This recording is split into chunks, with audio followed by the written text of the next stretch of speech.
नमस्कार दोस्तों, आज हम लोग इस वीडियो में जेटेट परीक्षा 2026 के लिए न्यू सिलेबस पर आधारित इंग्लिश से 15 मॉडल प्रैक्टिस सेट को करेंगे। यह वीडियो जेटेट कक्षा 1 to 5 के लिए है और यह 100% फ्री है। तो यदि आप फ्री में जेटेट क्लास 1 to 5 का तैयारी करना चाहते हैं तो मेरे चैनल से आप अवश्य जुड़ें, और यदि मेरा कंटेंट अच्छा लगता है तो मेरे चैनल को सब्सक्राइब जरूर करें। तो चलिए अब हम वीडियो को कंटिन्यू करते हैं। According to syllabus section A में है comprehension. Read the passage given below and answer the question that follow 1 to 3। यानी कहा जा रहा है कि नीचे दिए गए गद्यांश को पढ़ें और उसके बाद दिए गए प्रश्नों के उत्तर दें, यानी 1 से 3 तक के प्रश्नों को। अब हम लोग इसका पैसेज को पढ़ेंगे। पैसेज क्या कह रहा है? द साल tree is very important in Jharkhand. यानी साल का पेड़ झारखंड में बहुत महत्वपूर्ण है। It is the state tree of Jharkhand. और यह झारखंड का राजकीय वृक्ष भी है, यानी साल जो है वह झारखंड का राजकीय पेड़ है। People worship it during the Sarhul festival. और सरहुल त्यौहार के दौरान लोग इसकी पूजा करते हैं। किसकी? साल की। It's wood is very strong and is use to make furniture and doors. और इसका लकड़ी जो है बहुत मजबूत होती है और इसका उपयोग फर्नीचर और दरवाजे बनाने के लिए किया जाता है। अब हम लोग इस पैसेज से रिलेटिव प्रश्नों को देखेंगे और इसका उत्तर भी देंगे। पहला प्रश्न है, which is the state tree of Jharkhand. यानी झारखंड का राजकीय वृक्ष कौन सा है? ऑप्शन है मैंगो, साल, बनियान या नीम। तो हम लोग अभी देखे थे कि झारखंड का राजकीय वृक्ष क्या है? साल है। इसलिए इसका सही आंसर है ऑप्शन बी, साल। प्रश्न 2 है, during which festival is the साल ट्री वर्शिप्ड। यानी साल के पेड़ की पूजा किस त्यौहार के दौरान की जाती है? ऑप्शन है कि होली, सरहुल, दिवाली या ईद। अभी हम लोग पैसेज में पढ़े थे सरहुल, इसलिए इसका सही आंसर है ऑप्शन बी। प्रश्न 3 है, choose the noun from the passage. यानी गद्यांश से संज्ञा चुनना है। ऑप्शन है स्ट्रॉन्ग, मजबूत, फर्नीचर, यूज या वेरी। तो नाउन के बारे में हम लोग जानते हैं कि नाउन किसे कहते हैं? जिसको हम देख सकते हैं, छू सकते हैं, अनुभव कर सकते हैं, वो सारा चीज नाउन है। इसका सही आंसर होगा option B, furniture.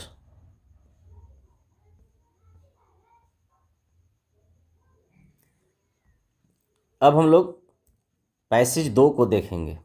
Read the passage given below and answer the question that follow. Question 1 and 2। यानी दिए गए गद्यांश को पढ़ना है और उसके बाद दिए गए प्रश्नों के उत्तर देना है, और इसमें प्रश्न की संख्या 2 है। अब हम लोग पैसेज को पढ़ेंगे और इसे हिंदी में भी समझने का प्रयास करेंगे। Plants need water to grow. यानी पौधों को बढ़ने के लिए पानी की आवश्यकता होती है। They take water from the soil through their roots. कह रहा है कि वे अपनी जड़ों के माध्यम से मिट्टी से पानी लेते हैं या प्राप्त करते हैं।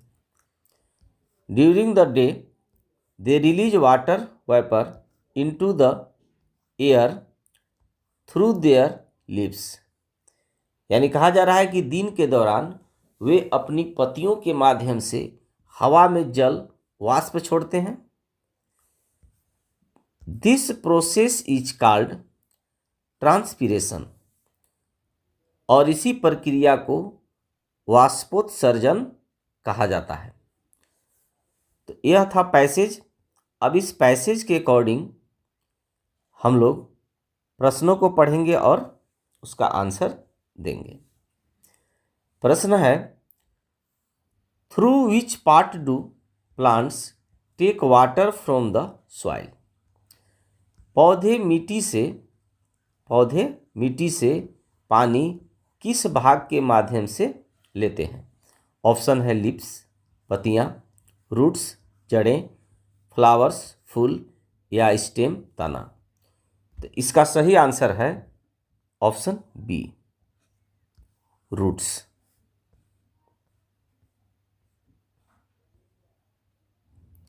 प्रश्न 5 है, what is the process of releasing water vapour by plants called. यानी कहा जा रहा है पौधों द्वारा जलवाष्प छोड़ने की प्रक्रिया को क्या कहा जाता है? ऑप्शन है रिस्पिरेशन, ट्रांसपीरेशन, डाइजेशन या कलेक्शन। इसका सही आंसर है ऑप्शन बी, ट्रांसपीरेशन। अब हम लोग section B pedagogy of language development से प्रश्नों को देखेंगे। क्वेश्चन 6 है, which of the following is a disorder related to writing. यानी कहा जा रहा है कि निम्नलिखित में से कौन सा लेखन से संबंधित विकार है, यानी डिसऑर्डर है। ऑप्शन है डिसलेक्सिया, डिस्ग्राफिया, डिसकैलकुलिया या ADHD। इसका सही आंसर है option B, dysgraphia.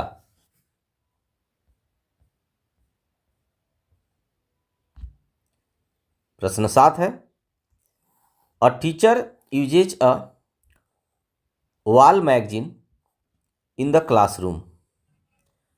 This is a resource for.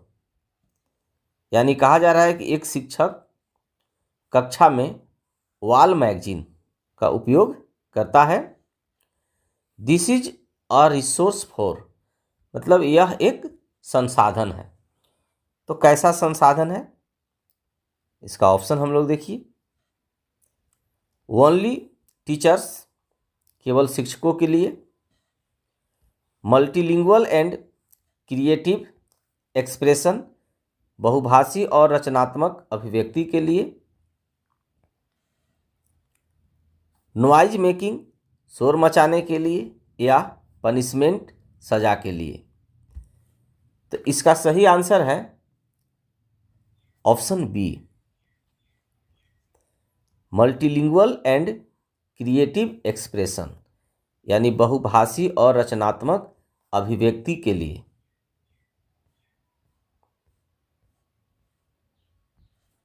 प्रश्न 8 है, learning a language is more effective when it is. यानी कहा जा रहा है कि भाषा सीखना अधिक प्रभावी होता है जब वह, learning is a language is more effective when it is, कब होता है? थॉट बाय रोट, रट कर सिखाया जाए तो नहीं। इंटीग्रेटेड विथ लाइफ एक्सपीरियंस, जीवन के अनुभवों के साथ एकीकृत हो। फोकस्ड ओनली ऑन एग्जाम्स, केवल परीक्षा पर केंद्रित हो। या डन विदाउट बुक्स, या बिना किताबों के लिए किया जाए। तो देखिए भाषा सीखने के लिए, तो भाषा सीखना सबसे अधिक प्रभावी कब होगा? तो जब जीवन के अनुभवों के साथ एकीकृत हो, अर्थात इंटीग्रेटेड विथ लाइफ एक्सपीरियंसेस, यानी जीवन के अनुभवों के साथ एकीकृत हो तो भाषा सीखना अधिक प्रभावी होता है।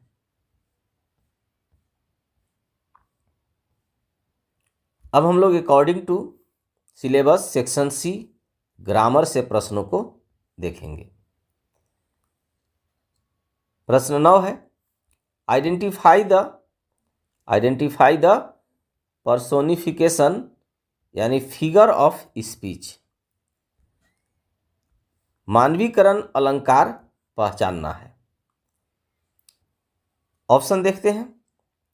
ही इज लाइक अ जियांट, वह एक दानव की तरह है। The sun smiled at us, सूरज हम पर मुस्कुराया। लाइफ इज अ ड्रीम, जीवन एक सपना है। या रेड रोज।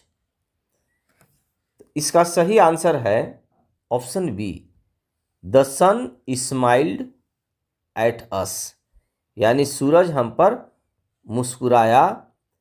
यह क्या है? पर्सोनिफिकेशन है, यानी फिगर ऑफ स्पीच है।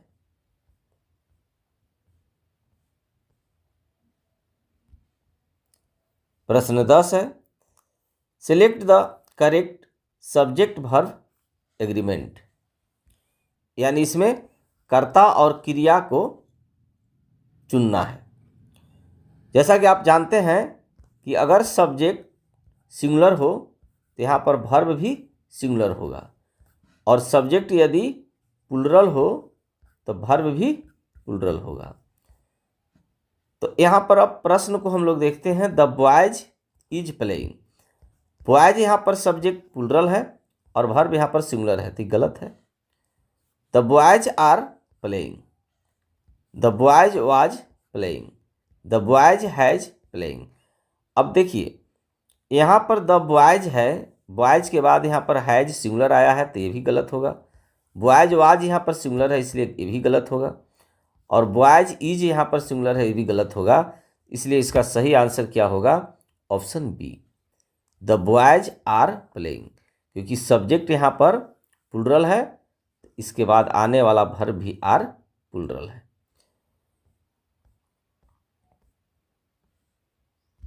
प्रश्न 11 है, what is the synonym of ancient, यानी एंशिएंट का पर्यायवाची क्या होगा? ऑप्शन है न्यू, वेरी ओल्ड, मॉडर्न या यंग। तो इसका सही आंसर है ऑप्शन बी, वेरी ओल्ड, यानी बहुत पुराना।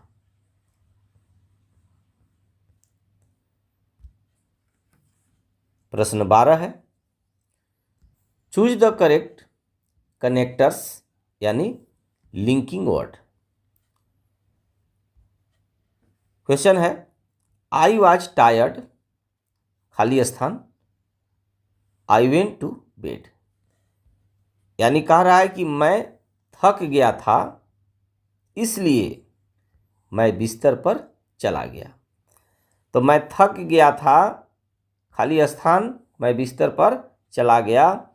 अब इस दोनों सेंटेंस को जोड़ने के लिए इसमें से कौन सा कनेक्टर आएगा?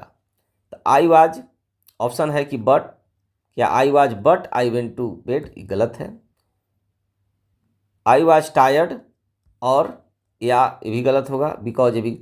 इसका सही आंसर होगा ऑप्शन बी, सो, यानी I was tired so I went to bed, मैं थक गया था इसलिए मैं बिस्तर पर चला गया, बेड पर चला गया। प्रश्न 13, विच of the following is a compound word, निम्नलिखित में से कौन सा संयुक्त शब्द है यानी कंपाउंड वर्ड है? ब्यूटीफुल है, सनफ्लावर है, टीचर है या हैप्पी है? सिंपल सा प्रश्न है, इसलिए इसका सही आंसर है ऑप्शन बी, सनफ्लावर। प्रश्न 14 है,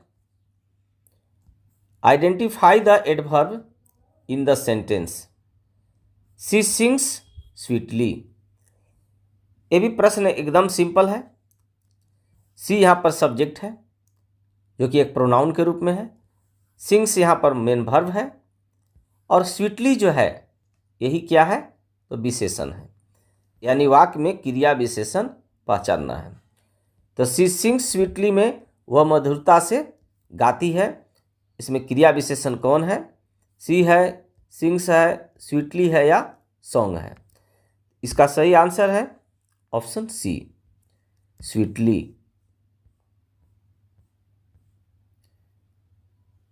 प्रश्न 15 और इस वीडियो का अंतिम प्रश्न है, what is the feminine gender of monk, यानी मॉन्क का स्त्रीलिंग क्या है, लेडी है, नन है, सिस्टर है या क्वीन है। तो मॉन्क का स्त्रीलिंग होता है नन, इसलिए इसका सही आंसर है option B, none. Dear guys, I hope आपको यह वीडियो पसंद आया होगा। Thanks for watching.